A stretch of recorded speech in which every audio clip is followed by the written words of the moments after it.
Shalom Yasharala, this your brother Dawadah, coming back at you with this here truth again. First and foremost, I want to give all praise, honor, and glory to Yahweh, Bahashim, Yahushai, Bahashim, Rakha Kodash. Double honors to the apostles and the elders of Great Millstone that taught us this truth and that rule well. And salutation and much love for you, Akim, pushing this truth and sincerity on the four corners of the earth and enduring afflictions to feed and edify the elect.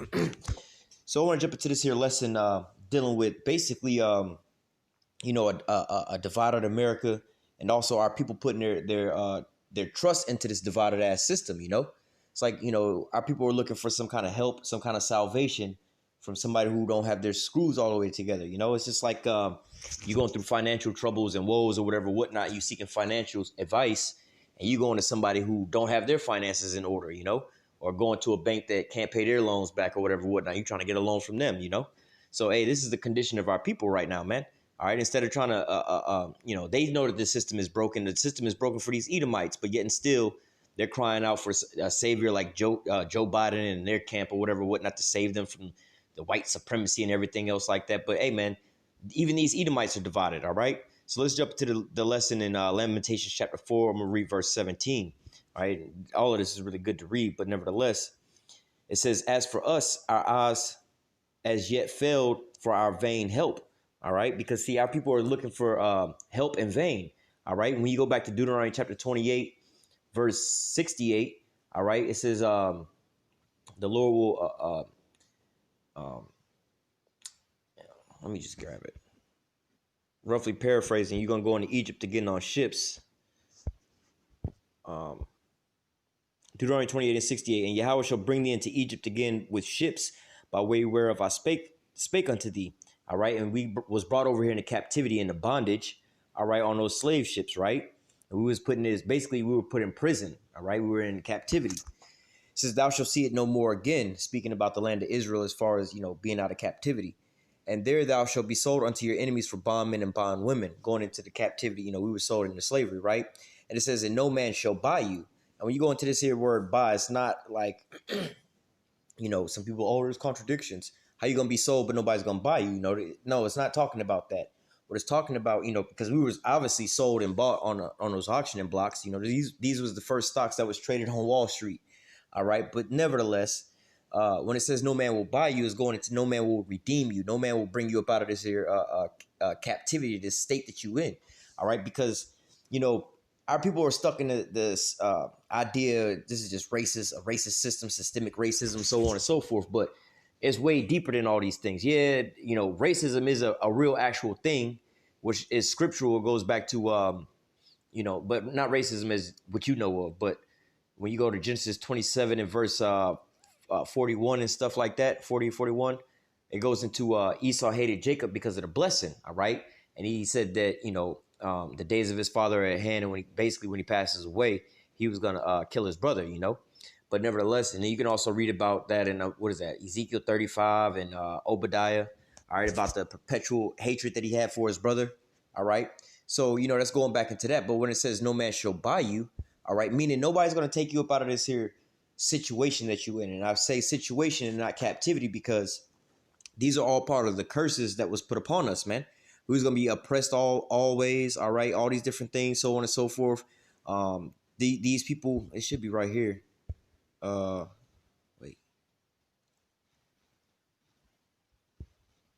Verse 65. And among these nations thou shalt find no ease, neither shall the sole of thy foot have rest. But Yahweh shall give thee a trembling of heart, a failing of eyes, and sorrow of mind. All right. So you have to understand these are the curses that are upon us. All right. It's not a certain politician, or it's not Donald Trump. It's not, whoever else or whatnot. These are the curses that we're up under. All right. And so when it says down here at the bottom, no man shall buy you, which means no man shall redeem you, going further into nobody's going to get you out of this here state that you in. You stuck here. All right. Not permanently, because we know that Yahweh Shah is going to come and deliver us. This is going into, the real definitions of these things. Like, what are you going to be saved from? I'm being saved from going to hell. You already in hell. All right. You need to be saved from your enemies, from out the hands of your enemies, because as we're reading down here in Deuteronomy 28 and 68, no man shall buy you, or no man shall redeem you, or no man's going to get you out of this here condition that you're in. All right. So going back to Lamentations. All right. It says Lamentations 4:17. As for us, our eyes as yet failed for our vain help. So they're going into that no man shall buy you situation. Our people are looking for somebody to get us out of the quote unquote systemic racism. What do they call it? The dealing with the houses and the mortgages and the unfair loans and practices, the jobs, the education, the mental health, and all these different things. They're looking for all these different things. And so who do they go to? They look for to solve these issues. All right, they go to the same person that created all these issues. All right, they go to the same oppressor that put all this bondage and hell on us. They go to him to try to get us up out of these things, man. All right, it's just like you done went to the doctor and the doctor then infected you with something, or better yet, I'll give you a different example. You have one little small issue with your vehicle. You got a little, a slow leak in your tire. You take it to the mechanic. This is just an analogy, right? Obviously you take it to a tire shop, but you got a slow leak in your car. You take it to the mechanic, and the mechanic come back with, oh, well, you got this issue, that issue, this issue, that issue, this issue, that issue.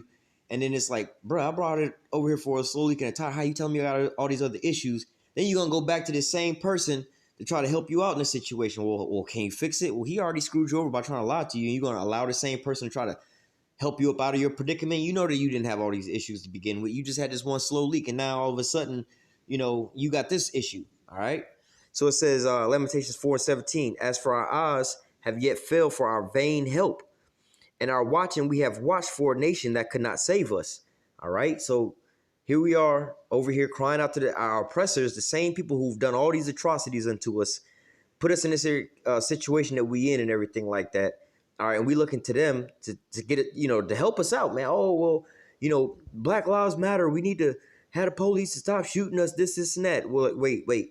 You want basically the judicial system, like you want the government, like the government basically to stop killing you niggas or to enforce some shit. Like it's the government that is killing you, right? The police, they work for the government. Your taxes pay for these people, right? And they all in the same squad as the judges and the lawyers and all these other folks. You looking for these people to help you out. That the president and all them, or so on and so forth. They all in the same club as the same people.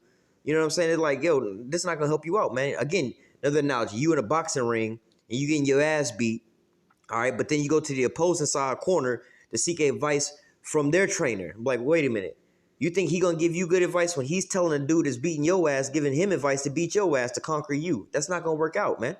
All right. Lamentation 4:17. As for us, our eyes had as yet failed for our vain help, and our watching we have watched for a nation that could not save us. All right. So we looking unto these Americans, these Edomites, basically to get us up out of our oppression, which was put on us by these same Edomites, man. All right. They don't give a damn about us, man. But our people love to keep cleaving onto these damn Edomites. We're going to go from there to Isaiah.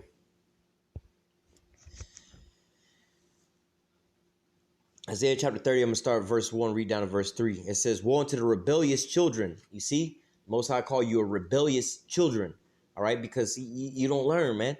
You don't learn. Again, the perfect analogy. You in a boxing match. You getting your ass handed to you from the other corner, right? Now, you going to go to their corner to try to seek advice on how to beat their man. But they're training their man and telling him how to overcome you. That's not going to work out, man. You need to go to your own corner and get your own shit together, man. All right, seek the Lord, all right? That's who's in your corner. That's your personal trainer, your guidance counselor, It says, woe unto the rebellious children, saith Yahweh, that take counsel, all right, but not of me, and that cover what they covering, but not of my spirit, that they may add sin to sin. All right. Now I just gave you this analogy in the boxing. All right. Woe unto the rebellious boxer that saith, that taketh counsel. All right. They taking advice, but not of me. They taking it, advice from the opposite corner, the ones that's trying to beat your ass, but not of my spirit, that they may add sin to sin. Bro, he already telling his man how to put the moves on you, and you trying to go back over to them and try to get you up out of these things. Come on, they know what they doing, man. Verse 2, that walk to go down to Egypt, and they have not asked of my mouth. So we just read in Lamentations about how they look for a nation to save them. All right, you walking down to Egypt, and they keep using this word Egypt is because it's remembering back when we were in Egypt, which that goes back into what straits or bondage. You look into your oppressor, your slave master to get you up. You trying to plan a slave revolt and escape. And you asking master for some advice. Hey, master, so we trying to escape the plantation and we need some directions, and we need to know what's the best way to get away and evade Massa from catching us. You're like, well, shit, that's just a mind fuck. And you try to think about that, like, why the fuck would I give you advice on how to escape, bro? Let me read verse 2 again. That walk to go down to Egypt and have not asked at my mouth to strengthen themselves in the strength of Pharaoh and the trust in the shadow of Egypt. So you trusting in this here government, this here system to get you up out of your predicament. All right. Verse 3. Therefore shall the strength of Pharaoh be your shame, and the trust of the shadow of Egypt your confusion. Now let's just go back to Barack Obama, man. The majority of Jake was walking around like Yahweh Shai had then came back, in the form of Barack Obama. That was their personal Lord and Savior. They was out there crying and, so on and so forth, worshiping this man and so on and so forth. All right. But what? Let me read it again. Verse 3. Therefore shall the strength of Pharaoh, all right, because you trust in his system, like when y'all trusted in Barack Obama, therefore shall the strength of Pharaoh be your shame, and the trust in the shadow of Egypt your confusion. So see, going back then, you trusted in Obama to help you out and to save you from all these different things. Oh, we voted for him because we black. He understand, blah, blah, blah. What he wanted to do? Passing more rights and more things for the LGBTQ community or whatever, whatnot. And he forgot about you so-called Negroes, man. So now you still stuck over here in confusion. Now you hoped and prayed for a so-called black leader. You finally got your so-called quote-unquote black leader. And now you back over here voting for, two different white people. You see what I'm saying? Like, come on, man. And and y'all so-called woke enough to know that the so-called white man is the problem. They the ones shooting us down. Black Lives Matter and these racist white folks, but you still playing to his system, man. All right, so what? Let me read verse 3 again. Therefore shall the strength of Pharaoh be your shame, and the trust in the shadow of Egypt your confusion. So because you want to believe in this here system, that's why you still stuck in this here confusion, man. All right, we could play it out either way. Let's just say Joseph Biden wins, man. All right, he win, and then we go 4, 5 years, 6 years down the road. Let's just say 8 years down the road, man. All right, what do you think is going to change up, man? Y'all be right there at the next poll. This is the most important election. We need it now. We need a black woman in office or whatever, whatnot. We need this. We need that. Come on, bro. You trusting in your oppressor for this, man. All right.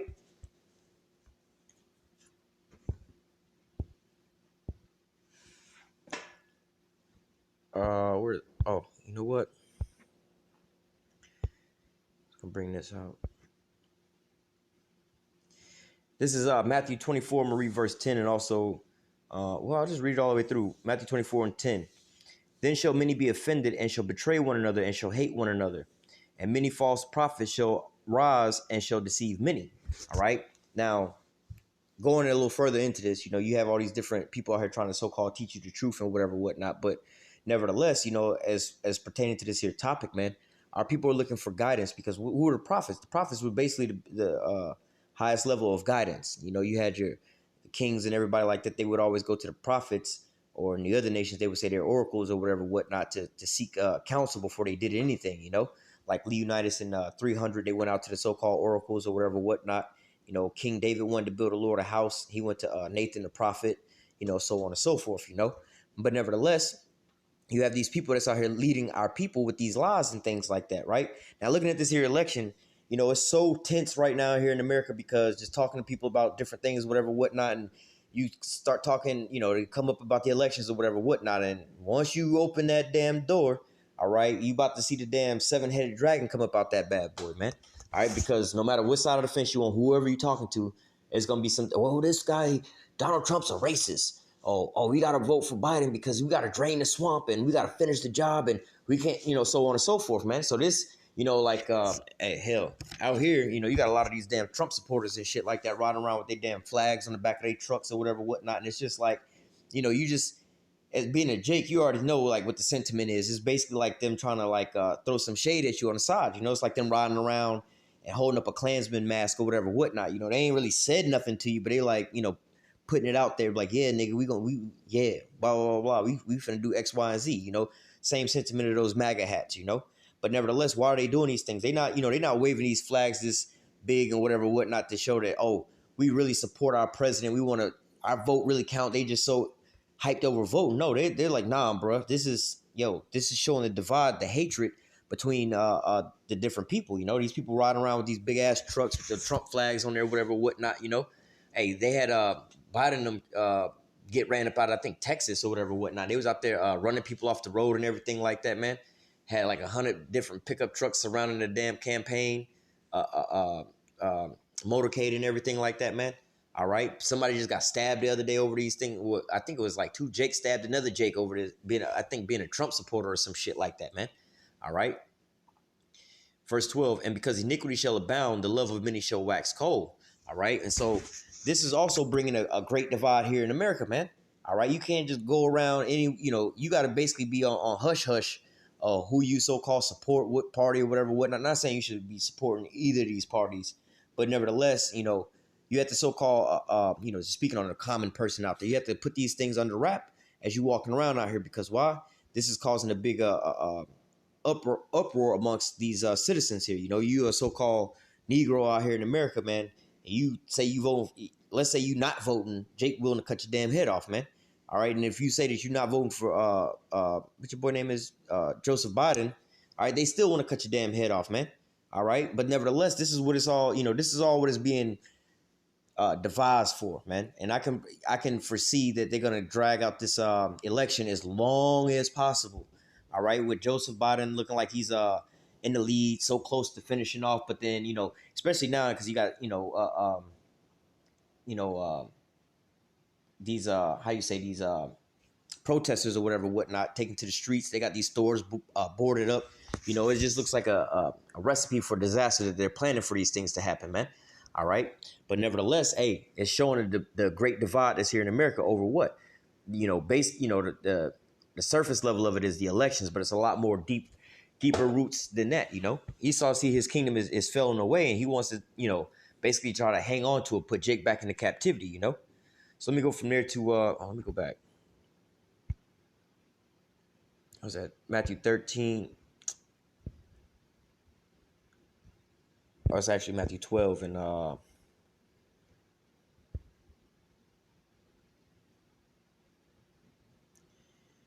Salakia. Oh, here it is. Matthew 12 and 25 and 26. And Yahushua knew their thoughts and said unto them, every kingdom divided against itself is brought to desolation, and every city or house divided against itself shall not stand. Now, let's just address Jake, for instance, because I hear on the radio and stuff like that about how one of the main things that they be talking about is Jake is not so-called monolithic. They can't stand together on one thing for anything. First and foremost, these are the curses that's upon us.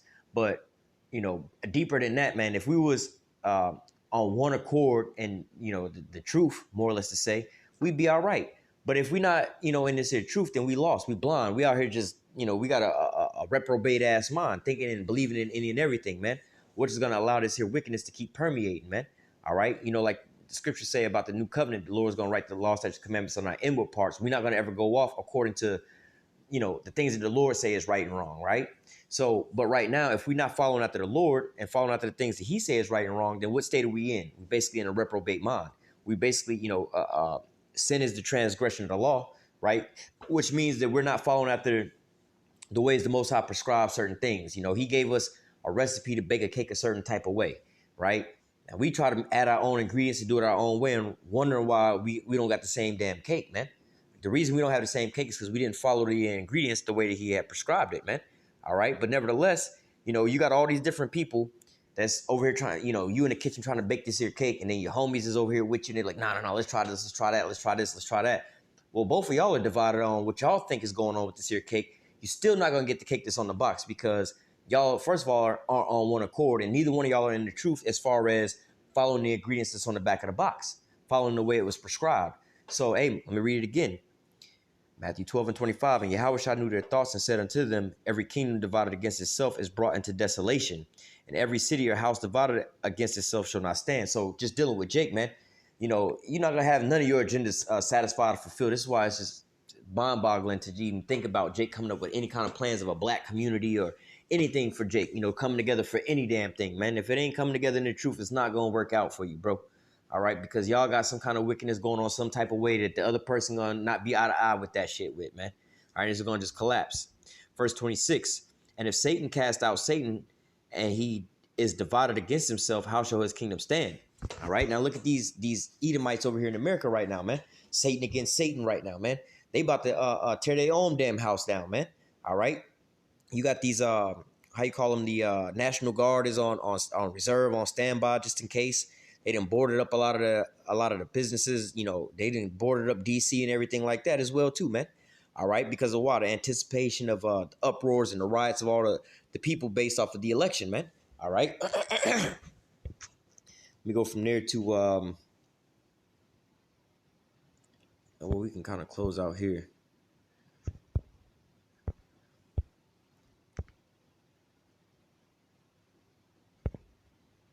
Second Ezra is 15, and well, let me start at 15. Point is in 16. For their sword and their destruction draweth nigh, and one people shall stand up and fight against another, and swords in their hands. For there shall be sedition among men, and invading one another. They shall not regard their kings nor princes, in the course of their actions shall stand in their power. So, hey, when you look at these things that's going on right now, all right, let's just talk about these Edomites. Let's just take Jake out of this whole scenario. But look at these Edomites here, man. Based off of whoever wins this election or however the election goes down, these Edomites is set to go on an all-out, Royal Rumble with each other, man. All right, and how you think they're gonna be doing it? With swords in their hands, man. All right, they're gonna be invading one another, man. All right, and it says sedition among men and invading one another. They shall not regard their kings nor princes. So let's just say that Donald Trump loses the election. All right, those good old boys or whatever, whatnot, the Proud Boys and all them, they're not gonna let Trump just be moved up out of the White House like that. You already see him over here trying to sue certain states to stop them from counting and whatever, whatnot, man. All right, they're not gonna just let Trump just get ousted out the White House like that, man. All right, now if Joseph Biden win, all right, what do you think is gonna happen if he win a fair and legitimate so-called legitimate election or whatever, whatnot, right?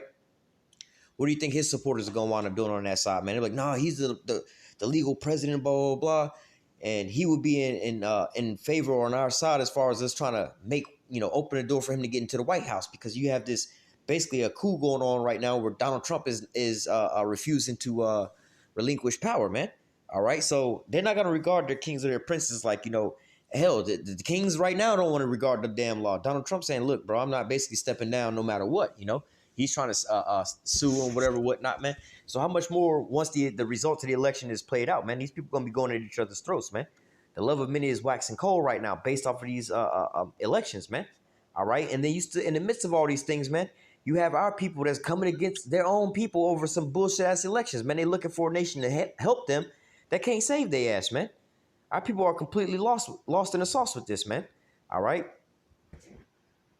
You know what? Let me grab one more just out the woodwork in Jeremiah 16, I think it is. Because they looking for salvation. Definitely ain't that. We'll see where it's at. Yeah, it's definitely, yeah, it's right here.